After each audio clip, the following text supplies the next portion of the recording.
விழுப்புரம் மாவட்டம் செஞ்சி வட்டம் மேல்மலையூர் ஒன்றியம் தாயனூர் கிராமம். ஒரு பிரியாணி ஒன்று வாங்கிட்டு வரதுக்கு போனேன். அந்த பிரியாணி வீட்டில் வாங்கிட்டு வந்து பார்த்து கட்டு வாங்கிட்டு வரும்போது சரியான முறையில் அது செய்யலை. புழுவாக இருக்குது.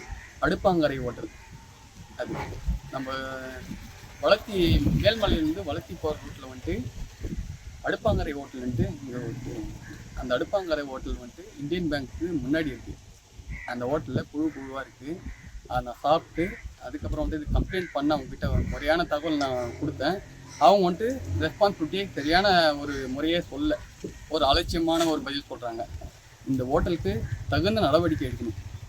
ஏன்னா இதில் குழந்தைகள் பாதிக்கப்படுவாங்க. வேறு ஏன்னா இப்போது வெளி மாநிலத்திலேருந்து வரவங்கலாம் வருவாங்க. அது பாதிக்கப்படுவாங்க. இது நம்ம லோக்கலில் இருக்கிறது நம்மளுக்கே எப்படி கொடுக்குறாங்கன்னா இது இப்போ அவங்களுக்கு சரியாக இருக்காது. இதை கொஞ்சம் ஆக்ஷன் எடுக்கும். இதுக்கப்புறம் நான் ஒரு 6 டைம் மேலே நான் வாந்தி எடுத்தேன். ஃபுட் பாய்சன் ஆகிடுச்சு. மெடிசன்லாம் கொடுத்தாங்க. இன்ஜெக்ஷன் போடலை. மெடிசன்லாம் கொடுத்தாங்க. மெடிசன் இருக்குது. டேப்லெட் கொடுத்தாங்க. அவங்களும் தக்க நடவடிக்கை எடுத்துருக்காங்க. கவர்மெண்ட் ஹாஸ்பிட்டல் நம்ம சும்மா சொல்லக்கூடாது. அவங்களும் தேவையான டேப்லெட்டும் அதுக்கப்புறம் அவங்களும் கேஸ் ஃபைல் பண்ணியிருக்காங்க. டேப்லெட் அதுக்கப்புறம் நம்ம இந்த லிக்விட் பவுடர் ஒன்று கொடுத்துருக்காங்க. செய்திகளை உடனுக்குடனும் துல்லியமாகவும் தெரிந்து கொள்ள சப்ஸ்கிரைப் பண்ணுங்க.